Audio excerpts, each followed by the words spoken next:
Before Mark Parker stepped down as the CEO of Nike in late 2019, Nike was looking to grow their business by increasing their direct relationship with their customers, a model called DTC, which accounted for just 20% of its revenue. Before then, Nike had relied on its wholesale and retail partners to develop direct communications with their customers and share the data gained with them. While this model has served Nike well over the past 20 years, Knight, the founder of Nike, believed it wasn't a fireproof way to run its business going forward, as having direct access to its customers by cutting away the middleman increased revenue and gave the brand a direct touch with its customers. So when it was time to appoint a new CEO, Knight opted for someone who was familiar with converting sales online, an outsider, John, who proved to be effective in delivering results.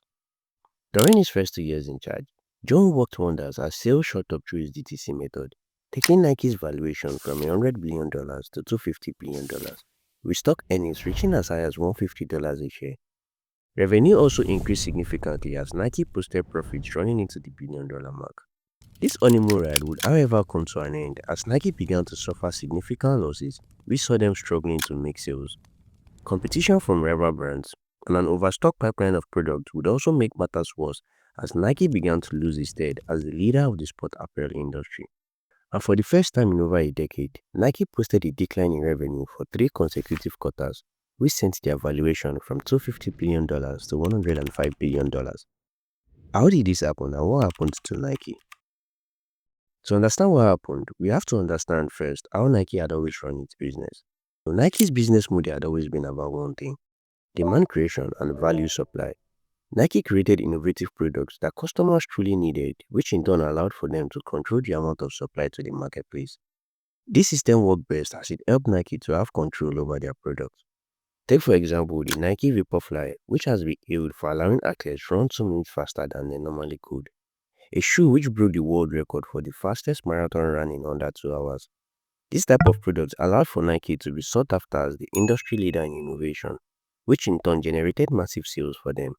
They created products that were never too much in circulation to make the market saturated, or too little to chase customers away. To distribute these goods, however, Nike had a problem. They relied on retail partners to handle the direct one-on-one communications with their customers. This allowed for retail stores to have a better understanding of who a typical Nike shopper is, what they look for when shopping, and how much they are willing to spend on a product.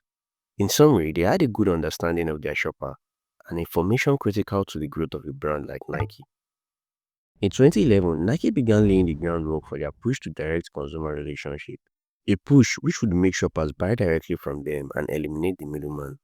While gaining momentum slowly as the years went by, the push would make its most significant headway in 2020 when Nike appointed John Danaher as their new CEO. John, who had worked previously as the CEO of eBay and Bing, a consulting firm, had little knowledge about running a sports mega giant, but with his vast knowledge about digital technology, Nike was counting on him to scale their digital footprint. Under John, the focus became one thing: accelerate the push for direct to consumer relationship. And doing this entailed driving traffic to Nike's physical stores while also encouraging customers to shop directly on his website, Nike Direct. To further enforce these changes, Nike began severing ties with retail stores it had worked with over the years, and stores which remained in operation with them saw a decline in inventory sent to them. Nike believed that if consumers saw less of their products in retail stores and were in search of it, they would come looking directly on their platform. Luckily for them, the COVID was getting into full swings, and consumers couldn't go out to shop for products at physical stores. This drove the traffic on Nike's website through the roof as sales surged and consumers shopped directly from them. Seeing this as an impressive sign of growth, John invested more energy into their DTC channel by reducing the attention of other departments at Nike and diverting most of his marketing budget into clicky ads, which were meant to convert sales online. These cheap ads meant that Nike was more focused on converting sales online through its distribution channel than creating a demand for their products, which was driven by value. As the effect of the pandemic began to wear off and people returned to local stores to pick up their favorite brands of sneakers, something odd began to happen. Customers were not shopping for Nike products anymore, and those who did weren't enthusiastic about doing so.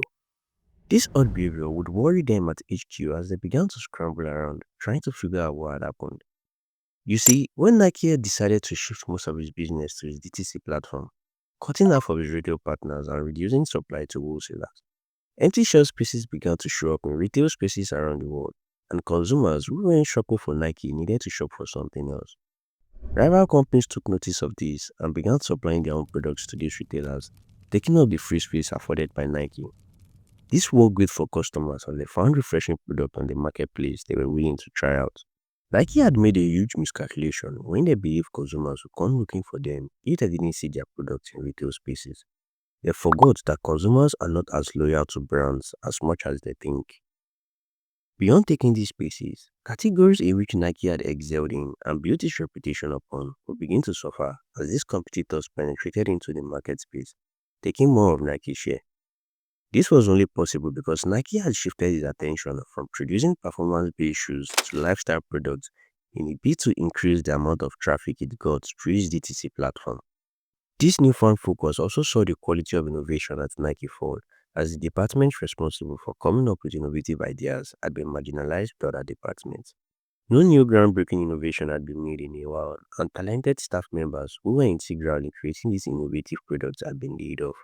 And so, at the end of 3 years, Nike had lost half of its retail partners, ceded space to its competitors, and lost bright minds that helped them create innovative products for their sport audience. Not just that, the mass production of lifestyle sneakers due to demand at the time created inventory issues as people had moved on and were no longer interested in the same products. In an earnest call with his team, John admitted his error on their lack of innovation and the oversight in shifting their focus to DTC. He called for the need to go back to their roots of value creation. However, this realization was too late as the damage had been done already. On October 13, 2024, John Wood stepped down as the CEO of Nike, with stock prices falling to all-time low of $70, a fall which has never been seen since Nike went public. Growing stock of inventories and consistent loss of revenue would also hasten the pause decision, as the focus on DTC and lifestyle trend was jeopardizing the future of the company. In a drastic move to revitalize the brand, Nike has quietly begun repairing ties with its severed retail partners as they appoint Elliott Hill, a former president of Consumer and Marketplace, to lead the company towards growth for the future. Hill, who retired from Nike in 2019 after spending 30 years coming through the ranks, has left those on Wall Street optimistic about the future of Nike. In a statement to the company after his appointment, Hill stated that the effects of wrong decisions made over these past 4 years have cost Nike its place as the leader in the sports apparel industry, and it will take years to repair the damage done. He was, however, optimistic about the future of Nike and assured its members of their commitment to making Nike the sole leader in the sports industry once more, bringing sport back to the center of everything it did.